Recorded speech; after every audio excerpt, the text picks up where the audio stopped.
parachat Vaïgash. Vaïgash est là, Yehuda. Donc Yehuda, ça va être la rencontre entre Yehuda et Yosef maintenant, la confrontation entre deux grands hommes, deux grands géants.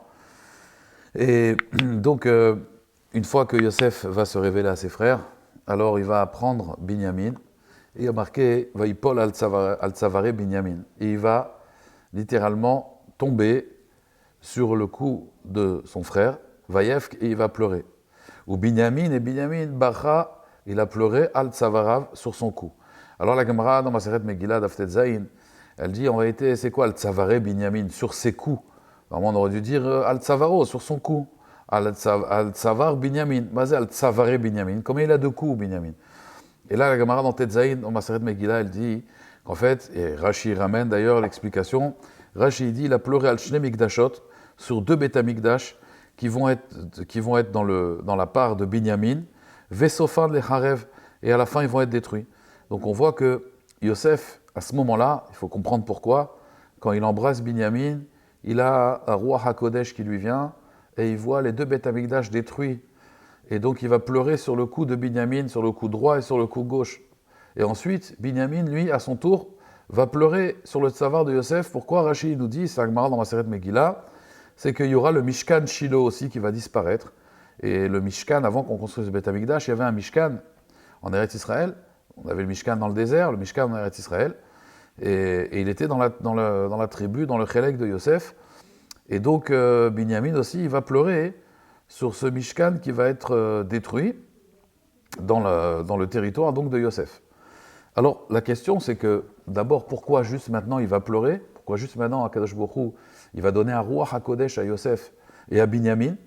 Et pourquoi seulement Yosef et Binyamin, ils vont pleurer sur le Chorban Beth Amikdash et pas les autres frères? Et aussi, pourquoi sur le coup? Pourquoi la Torah nous précise vraiment sur le Al-Tsavaré Binyamin? Alors, les commentateurs nous expliquent qu'en vérité, il y a des allusions dans Shirachirim, que Migdal David Tsavarer, comme les tours de David sont ton cou, ou alors, il s'est marqué aussi dans un autre endroit, que le Tsavar, Al-Tsavaré, qui est Migdal Hashem, c'est marqué là-bas aussi dans Shirachirim que le cou aussi, ça représente le Echal, Rashi là-bas il dit le Echal, le Beth Amikdash. Et donc, en réalité, le cou, ça, c'est représenté par le Beth Amikdash. Alors, il faut comprendre pour le cou, pourquoi le cou représente le Beth Amikdash. Alors, il y a un midrash qui dit qu'en réalité, nos Chachamim ont fait cette ressemblance entre le cou et le Beth Amikdash, puisqu'il faut savoir que, en fait, la partie la plus haute du corps, il dit le midrash, c'est le cou. Le cou, c'est la partie la plus haute du corps.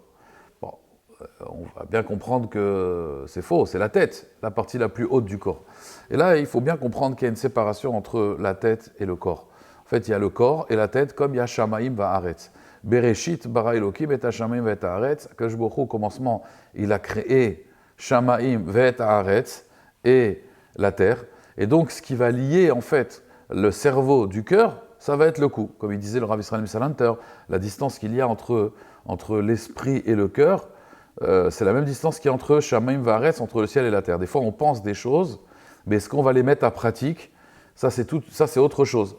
Il disait, le Rav Israël Salanter, Afalpi chez Sechel Tamit Racham, Alev ou Amaharetz. Bien que l'esprit peut être sage, le cœur, il est ignorant. Qu'est-ce qui va faire la liaison des deux? C'est le cou.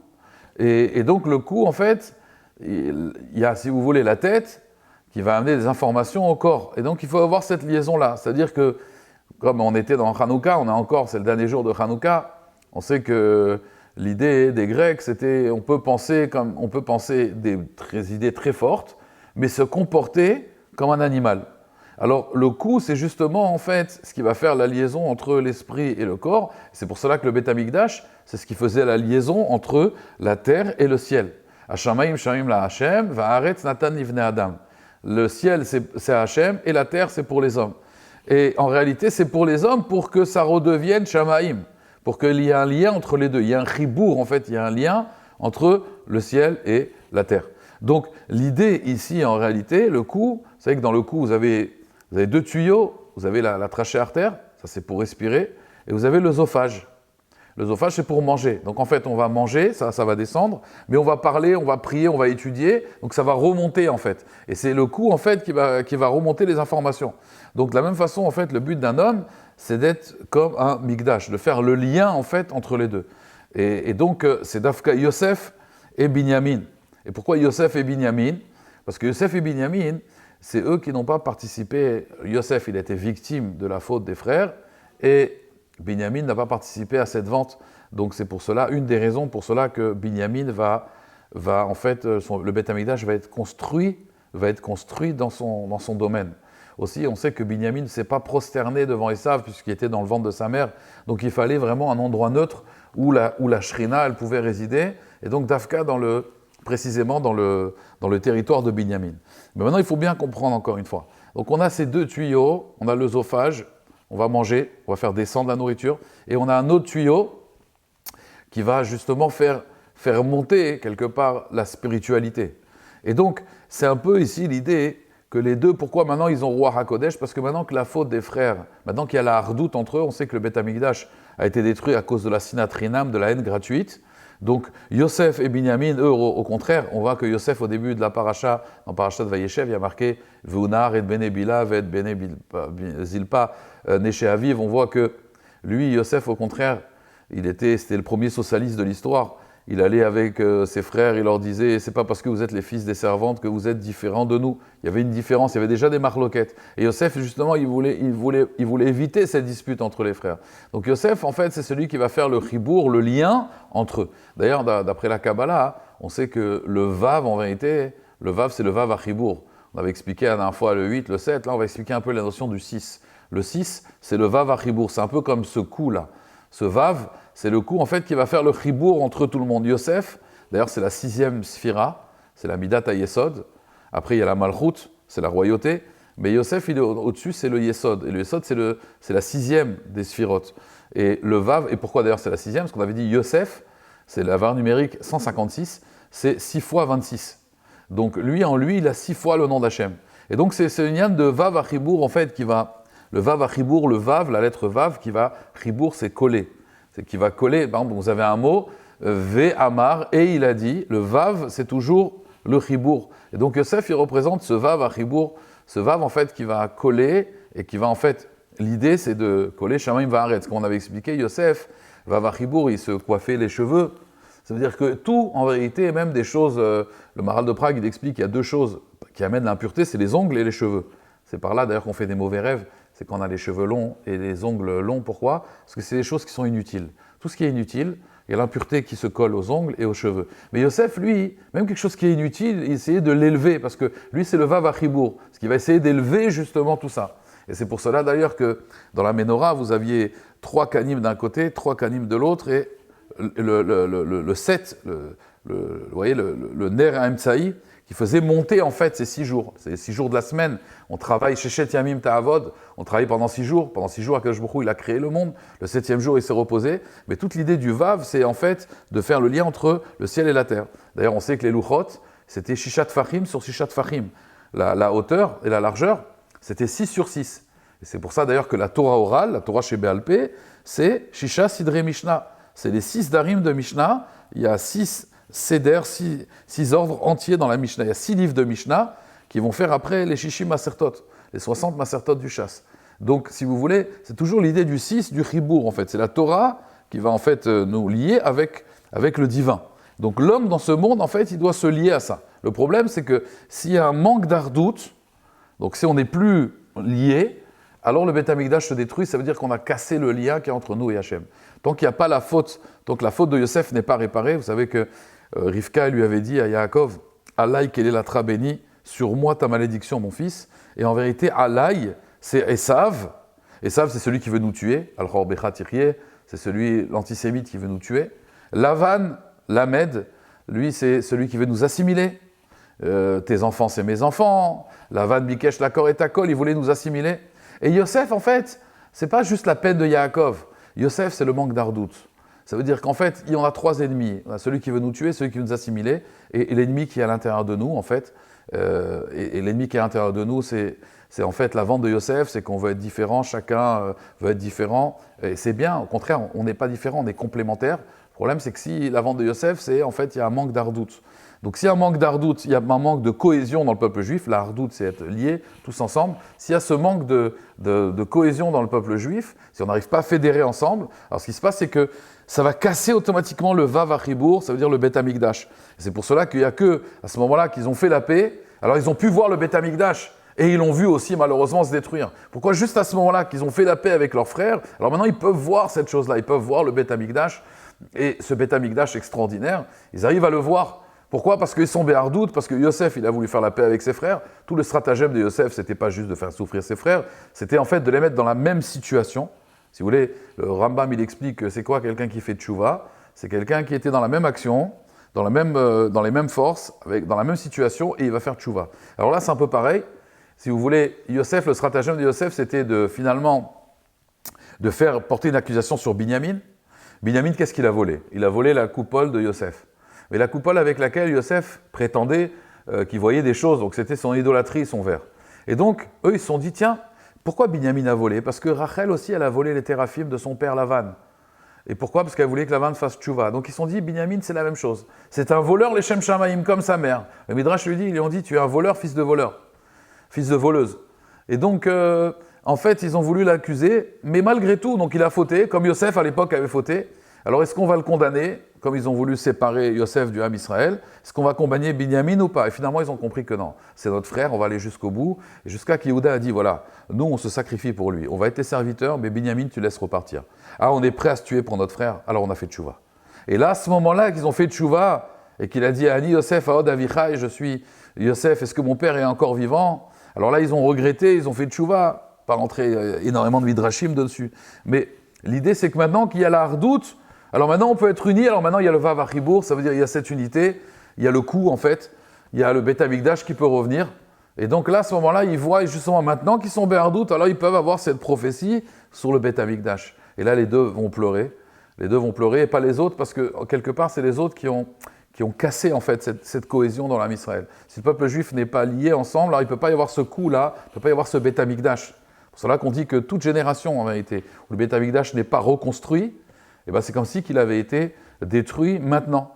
Puisque maintenant, si on le reconstruit, si maintenant Hachem reconstruit le Beth Amikdash, qu'est-ce qui va se passer? Il va être détruit puisqu'il n'y a pas encore cette hardoute. Donc maintenant qu'ils étaient béhardoutes, alors ils ont pu voir ce Beth Amikdash. Et là, il a pleuré sur le coup de Binyamin et Yosef, il a pleuré. Binyamin a pleuré sur le coup de Yosef et Yosef sur le coup de Binyamin qui représente donc le Beth Amikdash. L'idée en fait que l'homme aussi c'est pareil, vous savez, l'homme en réalité, si vous regardez bien, il a deux orifices, c'est les oreilles.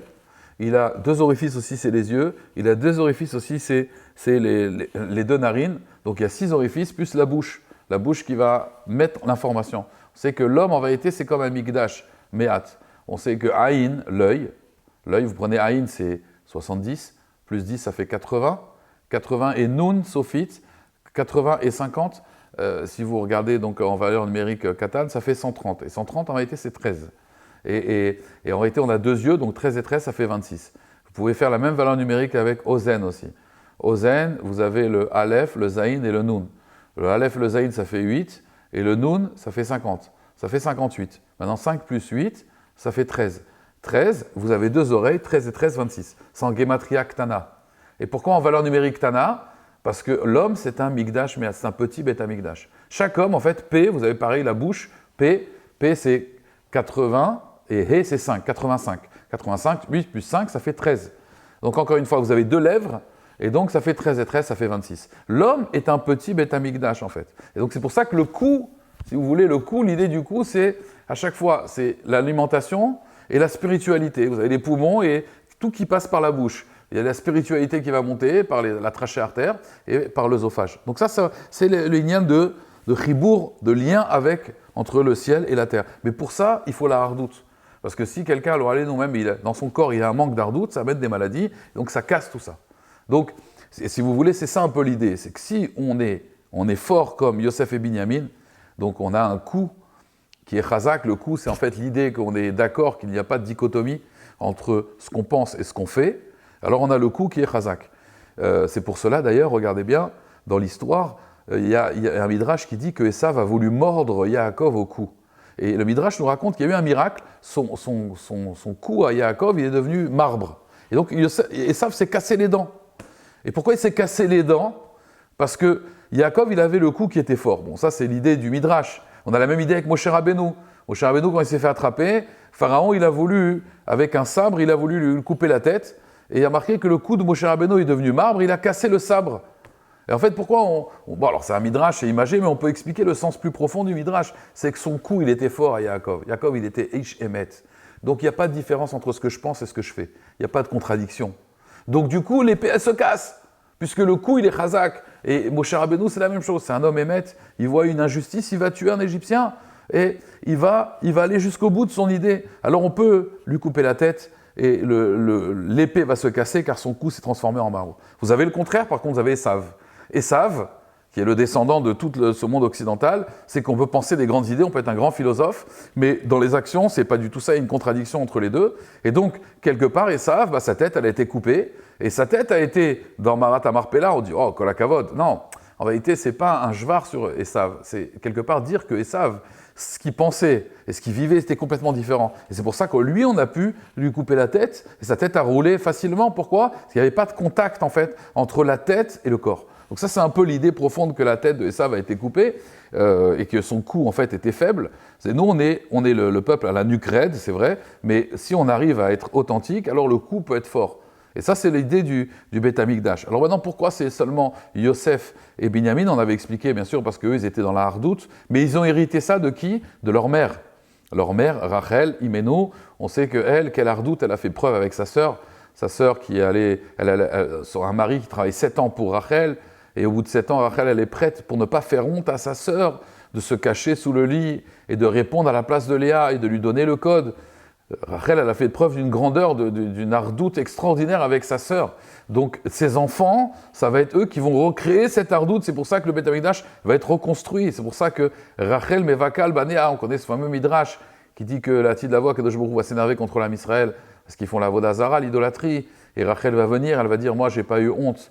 J'ai pas été jalouse de ma sœur, et j'ai tout fait pour ma sœur. Toi aussi, tu dois ramener mes enfants. » Et Akadosh Baruch Hu, il écoute Rachel. Maintenant, comprenez bien, ça, en vérité, cette idée de hardoute, on a l'impression, bon, c'est bien, c'est des bonnes midotes, c'est complètement lié avec la Torah. Parce qu'on a expliqué que, justement, Rachel, elle a mis au monde qui ? Yosef et Binyamin. Alors, Yosef, ça vient du mot Yosif, ça veut dire qu'en fait, elle a demandé d'avoir un autre enfant. Donc, Yosef, il est là, en vérité, pour l'autre. Puisque Yosef, ça vient du mot Yosif, rajoute. Donc il est là pour l'autre, Yosef. Il est là pour qui ? Pour Binyamin. Il est là pour Binyamin. Et Binyamin, bien sûr, il va être là pour son frère. Mais c'est grâce à Yosef qu'il y a un Binyamin. C'est-à-dire qu'elle a un enfant, elle souhaite quoi ? Avoir un autre enfant. Donc Yosef, c'est mamash la personne qui va vivre pour l'autre, qui va aider les autres. D'ailleurs, en Égypte, il va être complètement au service de ses frères. Au début, ses frères pensaient que Yosef voulait régner sur eux, alors qu'en réalité, c'était exactement le contraire. Yosef voulait leur donner. Parce que lui, c'est encore une fois le Vav Achibour. C'est pour cela que lui, qui est le 6, il va prendre le Shefa des 7 et il va faire descendre en fait le Shefa, si vous voulez, dans ce monde. Ça, c'est Yosef le 6. Et on a expliqué aussi que le 6, c'est Shisha Sidre Mishnah. Et il faut savoir qu'en réalité, ce qui nous fait oublier la Torah, il faut savoir qu'il y a quelque chose qui nous fait oublier la Torah, et ce qui nous fait oublier la Torah, c'est la marloquette, quand il y a des disputes. D'ailleurs, vous savez qu'à l'époque, Shammai et Hillel n'étaient jamais en marloquette.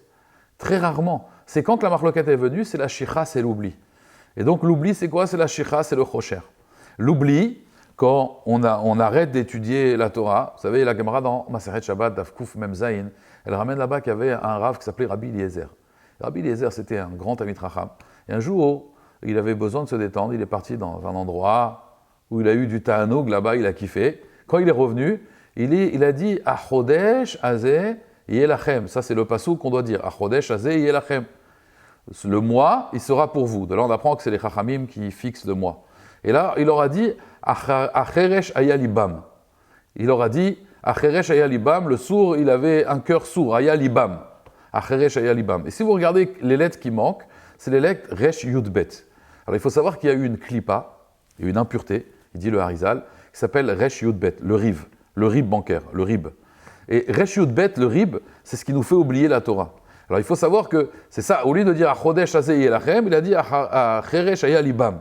Donc Rabbi Eliezer, il a oublié la Torah. Et d'où on voit ça ? Parce qu'il y avait les lettres Resh Yudbet.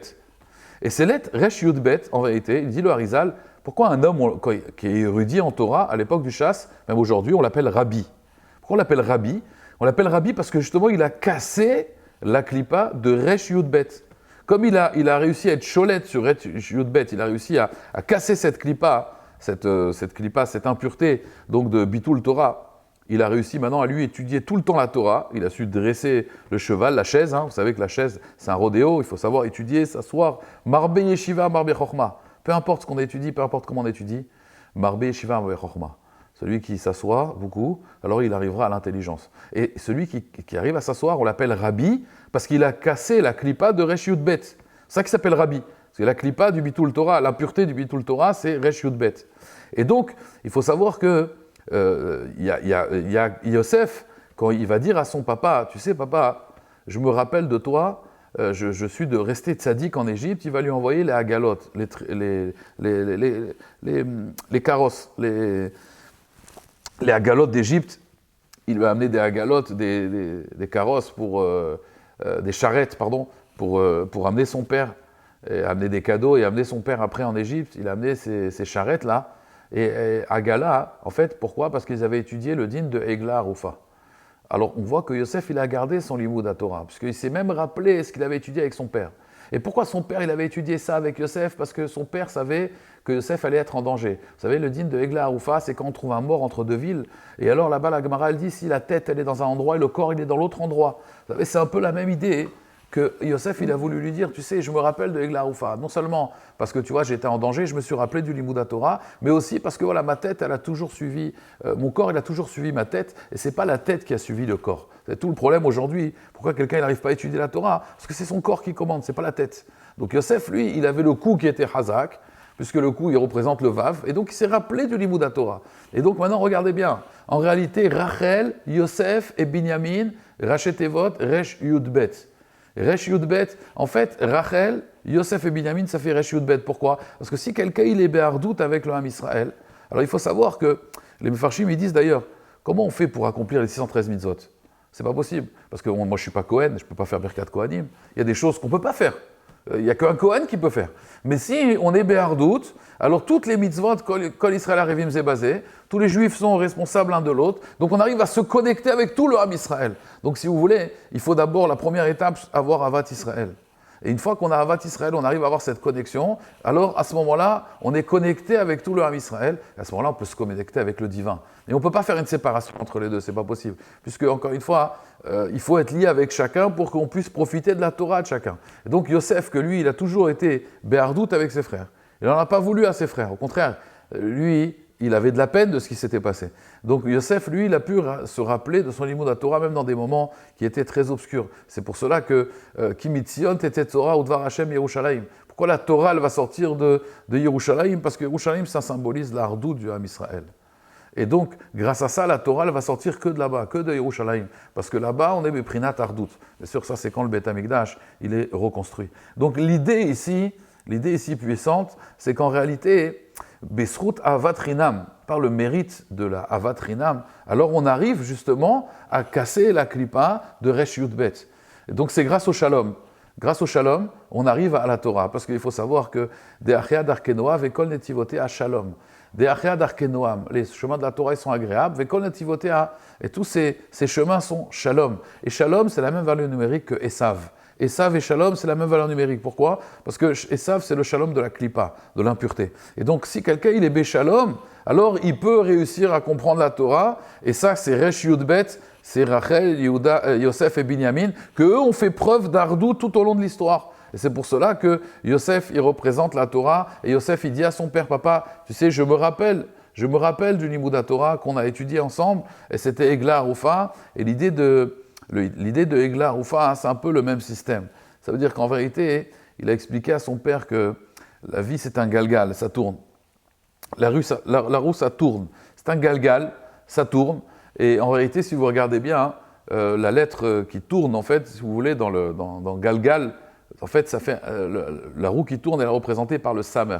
Et le samer, c'est 60, c'est les shishim asertot. En fait, il lui a dit, regarde papa, je t'envoie à Egla, la Egla qui tourne, je suis toujours dans les shishim asertot.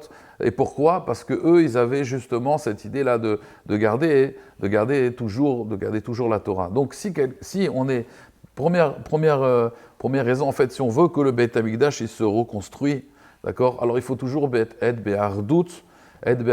Pour cela, il faut d'abord être en ardout soi-même. C'est pour ça qu'on dit Yassé Shalom Alenu, d'abord sur nous, que la tête et le corps ils soient bien liés. Sinon, ce qui se passe, c'est que vous avez le tube digestif qui va être cholette sur la trachée artère. Donc il faut que les deux soient bien équilibrés, la spiritualité et la matérialité. C'est pour ça qu'au début, Bereshit, Barashit, il a créé 6. 6, comme on a expliqué, c'est le chibour. Et Hashamaim et Haaretz. Et c'est quoi qui fait le chibour entre le ciel et la terre? C'est la Torah d'abord pour nous. Donc c'est la Torah. Sinon, on est lié, on est équilibré. Ensuite, Ve'al kol amo Israël. Ensuite, il faut la hardout dans le peuple juif. Et après, Akadosh Baruch Hu, il va amener la Géoula. Donc, si vous voulez, l'idée de Géoula, c'est le shalom. Le shalom d'abord avec soi-même. Être équilibré, savoir qu'il faut donner de l'importance à la Torah. Si on arrive à donner de l'importance à la Torah, ça veut dire que c'est pas qu'on va vivre notre vie dans l'obscurité, dans le chosher, dans la shicha, dans l'oubli. Et là, si on est dans l'oubli, dans la shicha, alors on est dans le chosher, dans l'obscurité. Et d'ailleurs, c'est ça qui a amené toutes les marloquettes dans le Ham Israël, même dans la halacha, dans la Gemara. C'est parce qu'on a oublié. Et pourquoi on a oublié? Parce qu'il y a eu des marloquettes entre Beth Shammai et Beth Hillel. Donc, quand il y a des marloquettes, quand il n'y a pas de shalom, alors il y a l'oubli qui se crée, il y a le chosher. Et c'est pour cela que, d'ailleurs, vous savez, celui qui a fait en sorte que la Torah ne s'oublie pas, comment il s'appelle? Il s'appelle Rabbi Yehuda Hanassi. Il s'appelle Rabbi. Et c'est lui qui a écrit les Mishnayot parce qu'il s'est dit la Torah va se faire oublier. Et pourquoi c'est Rabbi? Parce que Rabbi, il a à l'intérieur de lui, en vérité, le Resh Yud Bet. Rabbi Yehuda, c'est Resh Yud Bet, c'est Riv. Il a réussi à casser justement cette clipa-là. Donc, si vous voulez, d'abord que la Torah, elle soit chez nous. Pour qu'elle soit chez nous, il ne faut pas de marloquette. Il ne faut pas de dispute. Il faut essayer d'équilibrer les choses. Et donc, si on est chacun conscient qu'on doit accepter chacun, comme les frères de Yosef, ils pensaient que Yosef allait tourner mal, mais il fallait l'accepter quand même et essayer de le faire monter justement, essayer d'être mékarev tout le monde à la Géoula. Donc, si on accepte tout le monde, si on s'occupe du petit frère qui est en Chutz Laaretz, qui est loin, on essaie de s'occuper de ce petit frère. Alors, on arrive à une certaine hardoute, et quand le Ham Israël arrive à cette hardoute, alors à ce moment-là, comme à l'époque des frères, quand les frères ils se sont remis ensemble, quand il y a eu ce shalom et cette paix entre les frères, alors à ce moment-là, Yosef et Binyamin, ils ont pu un peu concevoir cette idée-là du Beth Amikdash, que le Beth Amikdash va pouvoir se reconstruire, Bezrat Hashem. Donc Hashem Izakenu, qu'on arrive à toujours essayer d'avancer dans la Torah, et Bezrat Hashem d'aller avancer dans la Torah et dans le Shalom, parce qu'on a besoin des deux, la Torah et le Shalom. Et Bezrat Hashem, le Olam, après, il sera à la Emet, on arrivera à baser ce monde-là dans le Emet, à l'image de Yaakov, que Yaakov, c'était Titan Emet le Yaakov. Une fois qu'il y a le Emet de Yaakov, il y a le Shalom de Yosef, puisque c'est le Vav Achibour. Alors après, il y a la Malchut de David, qui est la huitième, en fait, la septième Sphira, qui va, Bezrat Hashem, arriver à Yimot HaMashiach, Mashiach ben David, Bezrat Hashem, Amen, Keni Ratzon.